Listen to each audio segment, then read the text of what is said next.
Gainera, estatu batua kaipatuta oso puntu egokia da gure hurrengo hizlaria aurkezteko, Ekaitz Apartegi, bera da UPVHUko irakaslea, logika eta zientziaren filosofia sailan. Baina Berkeleyn egon ondoren, orain gaur egun Tabakaleran dagoen kooperatiba baten sortzaileetako bat da, baina berak kontatuko digu. Eskerrik asko, Antonio, eta eskerrik asko danoi etortzeatik. Eta bai, Josebak esandakoan kontura, eta baita ere Josemarik esandakoan kontura, zentzu hartzeu gaur kontatu behar dizuetenak. Ni iritsi nintzen Arizmendiarrietana Jose Azurmendi bitartez, Jose Azurmendiren liburu bat hari buruz zalako, tesi doktorala.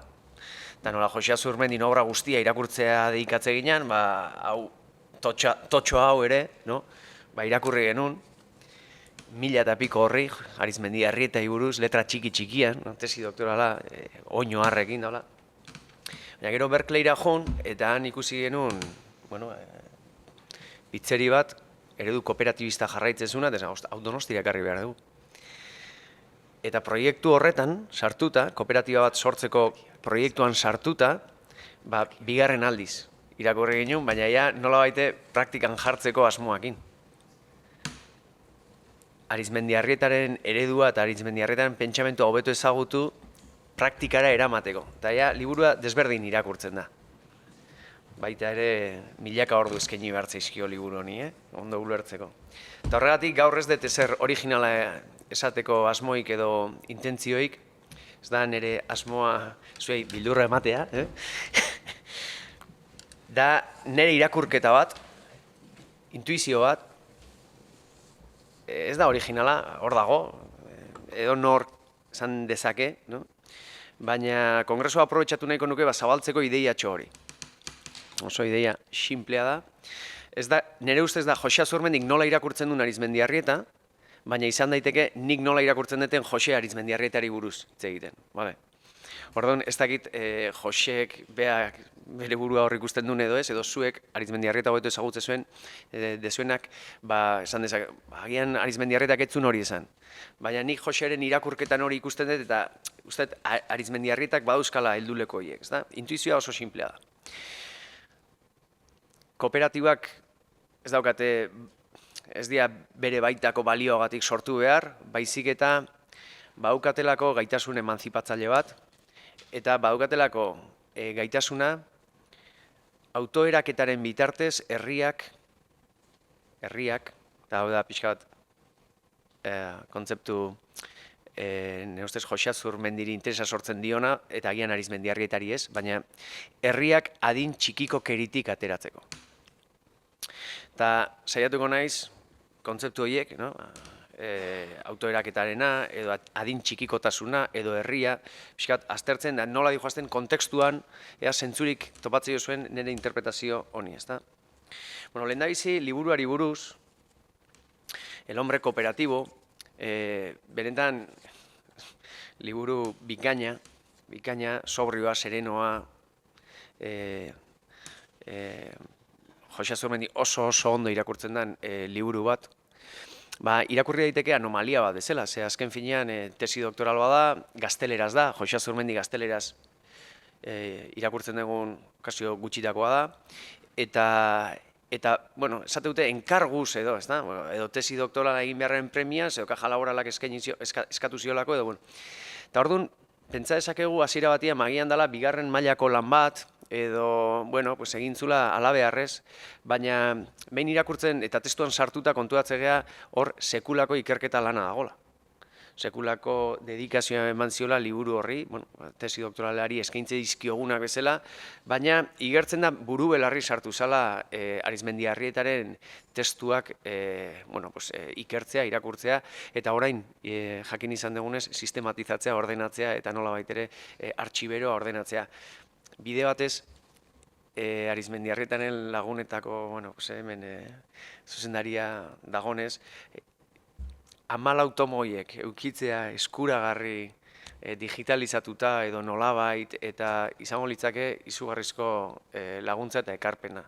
Eta agian hori da, bueno, ez dakit, beste proiektutxo bat egin beharko genukena, ze, bueno, Arizmendiarrietara beti Joseren bitartez edo fragmentuen bitartez iristen gea, no? Este horrelako liburu, hau zuek egin zenuten ere bai? Hau, fragmento hau ere bai.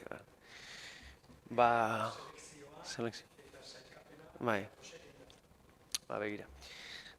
Baina, ni behintzat ez de jakin iristen, iturri originaletara, ez da?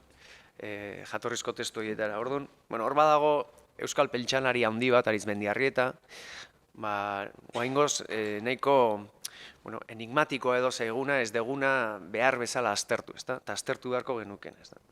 Orduan, intuizioa hori da, ez da? Azurmendik begiratzeu Arizmendiarrieta eta zerbait interesgarria topatzen du zer, ez da? Eta nire ustez, hemen, lehenengo horrian, dedikatorian behian, ikusten zuen argazkia, eta hemen badago kaja laboralari dedikatzeo, baina gero, hau esate bezta, geuk, geuretik eta geurez jaso beharko dugu Euskal Herri maitea. Lehenengo horrian, Jose Azurmendik hori botatzen du, Arizmendiarrietari buruzko tesi doktoralean, ez da, Euskal Herria hortxe. Berez, Arizmendiarrieta eta Josek, matizatuko du, baina ez da ezagutzen pentsalari abertzale bat bezala, eta gutxienez zentzu klasikoan, programatikoan, zentzu politiko ertsi batean, independentzia politikoarekin lotutako, Arizmendiarrieta ez da lotzen pentsalari abertzale bat bezala, ez da. Hala ere, Josek zerbait topatu du, eta nire ustez, edo nire interpretazioa izango da, Josek Arizmendiarrietaren nolabait irakurketa abertzale bat egiten dula, Arizmendiarrieta distorsionatu gabe. Osea, bere interesetik Arizmendiarrietan ikusten du zerbait bere programarako balio diona. Leheno, Iñaki Sotok aurreko hitzaldian esan du, Jose Azurmendi bera ere halako gazte heroietako bat zala, programa 60garren eta 70garren hamarkadako programa emanzipatzaile nazional horrean barruan buru belarri zegoela, eta holako gazte bati zergatik interesatzaio Arizmendiarrieta, ezta? Eta nik usten dut hor Arizmendiarrietaren kontzeptu ambiguo bat, dela komunitatearen kontzeptua, Josek irakurtzen dula baliogarri izango balitz bezala komunitate nazionalari aplikatzeko. Alegia, Arizmendiarrieta, berak salto bat egiten du bere idatzi gehienetan, pertsona, komunitatea, mundua. Komunitatea batzutan herriarekin lotzen du, herriare buruz ere hitz egiten du, baina herria ulertu genezake berez arrasate dela. Eta batzutan herria, komunitatea ulertzen da lantegia bezala, bere testuetan. Zaila da topatzen herria kontzeptu nazional eta kontzeptu euskaldungo bezala Arizmendiarrietaren testuan. Baina, nire ustez, Jose Azurmendik ikusten du hor komunitatea eta herria nazionalki ere interpretatu baditzakegu ikasketak atera ditzakegula programa emanzipatzaile nazionaleako. Eta hori da, nire ustez, Josek egiten duen irakurketa edo irakurketaren balio ekstra bat, ez da? Alegia, Arizmendiarrietak hitz egiten du pertsonaren emantzipazioaz eta komunitatearen emantzipazioaz, bere buruaren kargu egiten den pertsonaz, bere buruaren kargu egiten den komunitateaz, bere buruan kargu egin adin txikiko keritik ateatzeko, el hombre nuevo azken finean da, el hombre maduro, askotan hitz egitegu heltzeaz, ez da? Eta horretarako, nolabait emantzipatzeko, proposatzen du ondorio bezala enpresa eredu bat. Ez da enpresa eredu batetik doa, baizik eta pertsona ulertzeko modu batetikan enpresa eredu batea iristen da, ondorio bezala.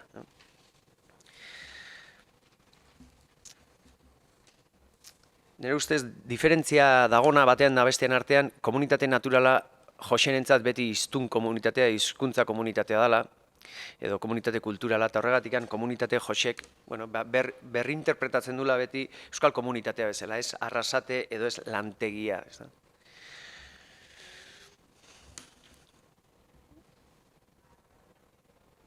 Bueno, ordenen faktorea Joseri ere asko interesatzea jo, lehendabizi pertsona eta gero enpresa, pertsonari buruzari da Arizmendiarrieta eta ondorioa da enpresa, hori Josek behin da berriz azpimarratzen du. Kooperatibista baino lehen, Arizmendiarrieta, pertsonalista izan da, enpresa eredua formulatu aurretik dago pertsonari buruzko bere filosofia. Bere enpresa eredua mundu guztian ezagun egin dena filosofia horren ondorioa. Pertsona eta komunitatea emantzipatu nahi ditugu, horretarako lana zentrala da. Lana eta aberastasunen banaketa zentrala dira. Ondorio bezala, ez da. Eta horregatik, nire ustez Josek argi ikusten du Euskaldun gisa emantzipatzeko programa bat, Euskaldunak emantzipatzeko programa bat aurkezten ari dela Arizmendiarrieta, baina ez Euskaldun gisa emantzipatzeko. Ze berez, Arizmendiarrietak, ez du bilatzen nahita nahi ez, programa independentista edo soberanista edo nazional bat, ez da?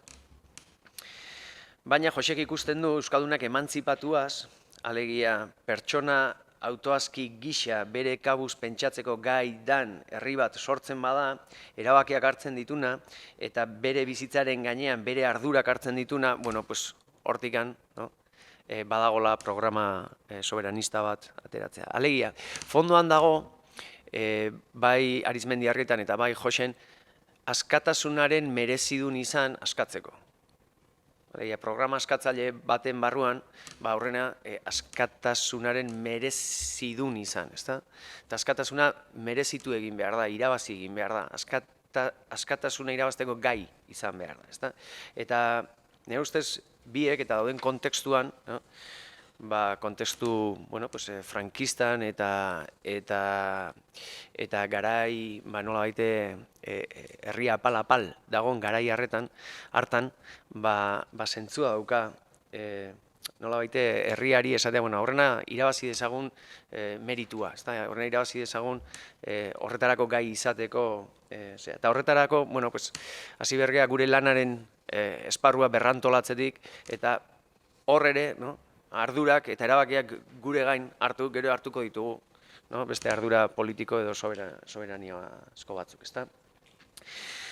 Zentzu horretan, asko interesatzen zaio personalismotik dagon, gizakiak bere burua superatzeko behar dan impulso hori. Eta orduan, aurrera egitea ez da gehiago eskuratzea, ez da, enpresa eredua ez zaio asko interesatzen akumulatzeko kapitala edo akumulatzeko aberastasuna, baizik eta gehiago izateko. Alegia, enpresa kooperatibo batean lanean, autoeratuta eta beste era batea funtzionatuaz, ez da hobeto joango zaigu ekonomikoki, baizik eta hasiko gea pertsona bezala. Hori dago Arizmendiarrietaren ideia zentraletan, eta hori da interesatzen zaiona nire ustez Jose Azurmendiri, ez da? Gainera hori argi ikusten da Arizmendiarrieta enpresari buruz haiko balitz, enpresara mugatuko litzake, baina eske Mondragon ez da enpresa bat. Osea, Mondragon da enpresa, baina gero dauka unibertsitate bat, gero dauka ikerketa, gero dauzka zerbitzua, gero dauka banketxe bat. Osea, azken finean gizakia, pertsona behar ditun eta inguratze duten, orduan ez da argi eta garbi ez da enpresataz hitz egiten pertsonetaz baizik, ez da. Eta orduan fondoan, analizian dago, bai Arizmendiarrietak eta bai Josek ziurrenik susmatze dutela Euskal Herria adin txikiko herri bat dala. Edo gutxienez hori dala akusazio nagusia. Irakurriko izuet Arizmendiarrietaren beste pasarte bat ez detena atera, baina labur-labur, ikusteko diagnosia hau ez dala, era bat asmatu, ez da? Ezagutzen dugu jende apalaren, proletarioen, hemen herriaz eta proletargoaz batera hitz egingo du, proletarioen askatasun gogoa, hitz batean herriaren askatasun gogoa, gogo hori ondo dago, eta asko esaten digu horien guztien alde, askatasuna eskatze dute, jende asko ari askatasuna eskatzen, askatasun nazionala, askatasun ekonomikoa, soziala, oso ondo, baina zer pena ematen du jakiteak gogo hori ezin dela bete ez da kasurik hoberenean ere gogo horiek dituztenak beraiek ere ez dira eta beraien interesak eta eskubideak administratzeko gai, ezagutzarik ez dutelako, eta horren bestez horretarako beharrezkoak diren prestakuntzarik eta teknikarik ere ez dutelako. Askatasuna maite duen herriak, bere eskubideen jakitun den herriak, jakin behar du askatasuna edukitzeko aldez aurretik bere burua administratzen. Jakin behar duela eta adin txikia izateari utzi behar diola. Argitagarri referentzia, adin txikia izateari utzi behar diola.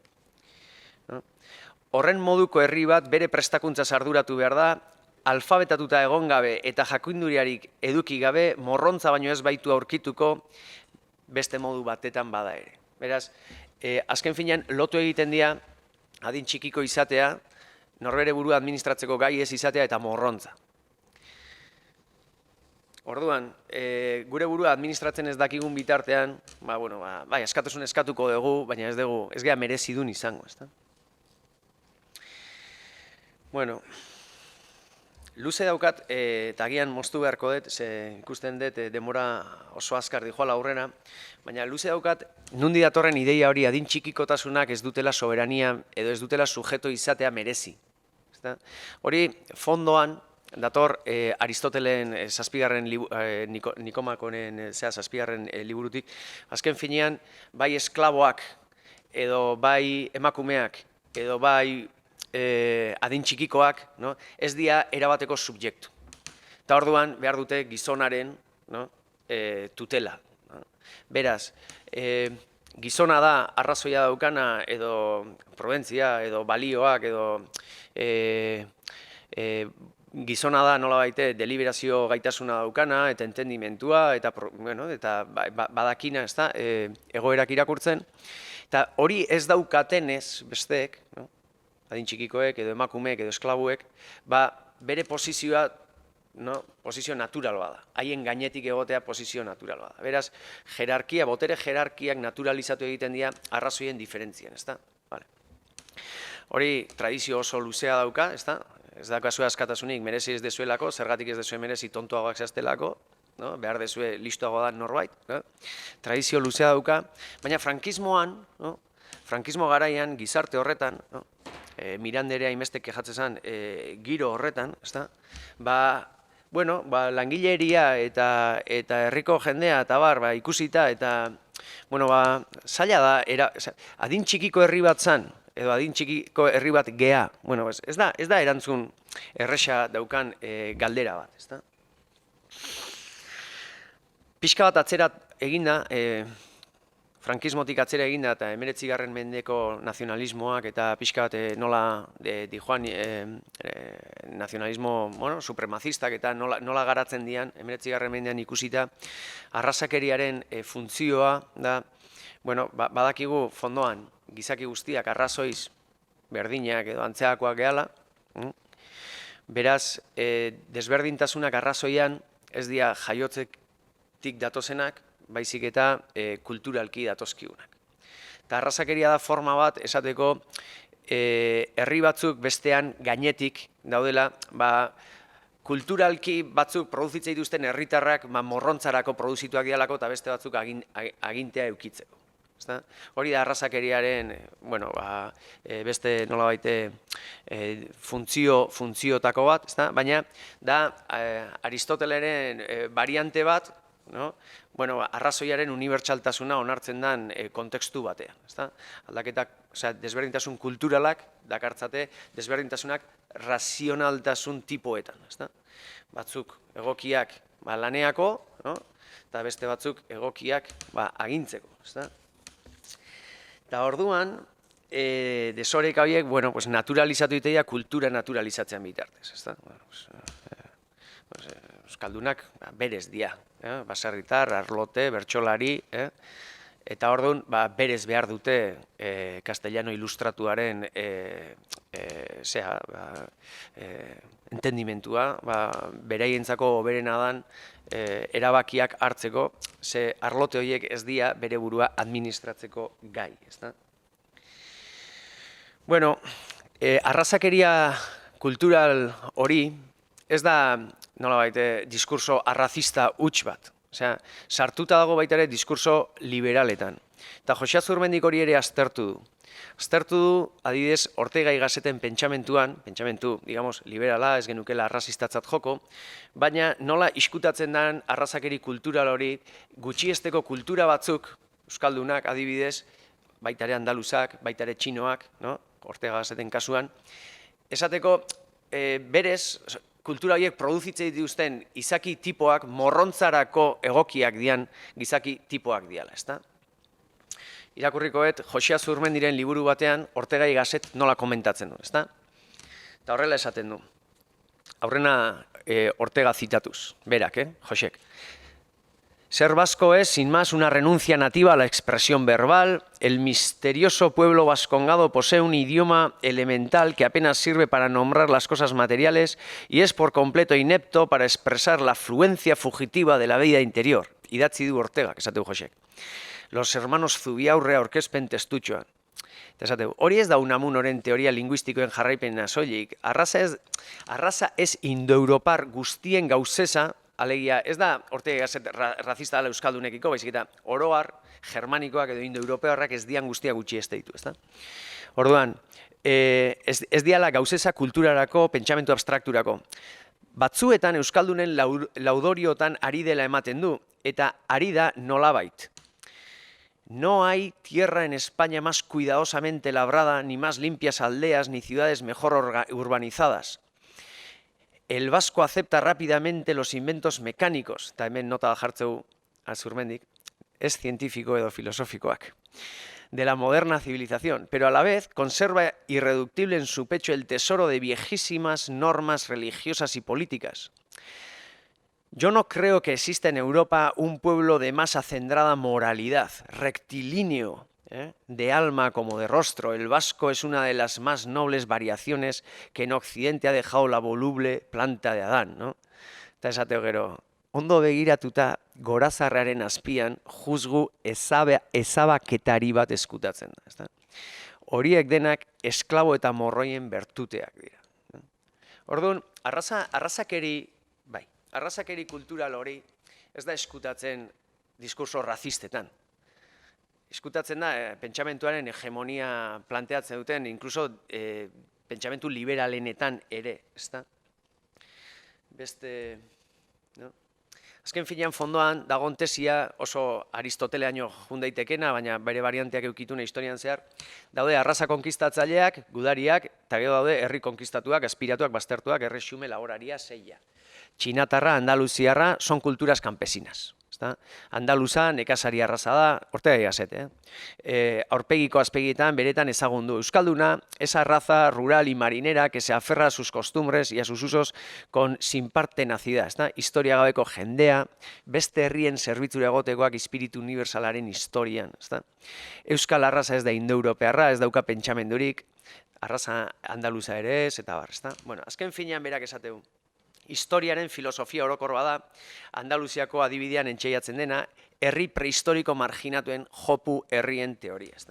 Orduan, Jose Azurmendik horrela irakurtzen du Arizmendiarrieta, eta ikusten du Arizmendiarrietak ere horrelako zerbait frankismoaren lantegietan, taylorismoaren eta hor pixkat brutalidade horretan, nola enpresariek tratatzen dituzten langileak, eta ez dituzte tratatzen modu kristauean edo, ¿Qué capitalista o señor los considera a sus obreros como hermanos, no?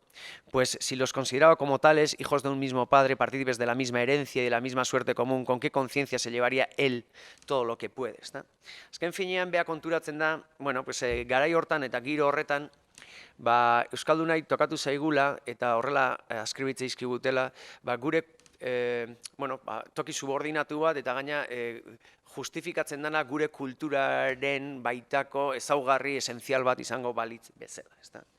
Eta hortik ateratzeko, bai herri bezala klasifikazio hortatik ateratzeko, eta bai ikusten dalako oso ondo fabrika frankisten gestionatzeko moduan eta langileria tratatzeko moduan, ikusten du Arizmendiarrietaren programa, dela programa emanzipatzaile bat, programa bat nun bere praktikan, azkenean enpresaren ardura hartu behar bada, ezinezko gertatzen den adin txikiko izatea, azken finean, erabateko nolabait ardura hartzen den momentuan heltze prozesu bat dagolako, ezta?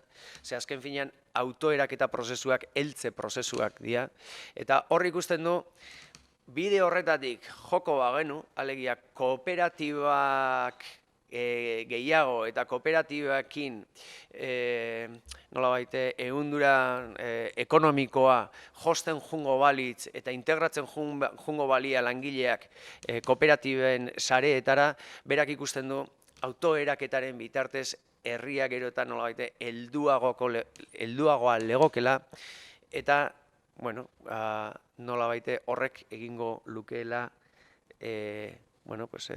burujabetzaren edo askatasunaren merezidun. Horrelako irakurketa bat egiten dut, eta hemen bukatzen dut 6 uste eta gustatzen nahi naizen.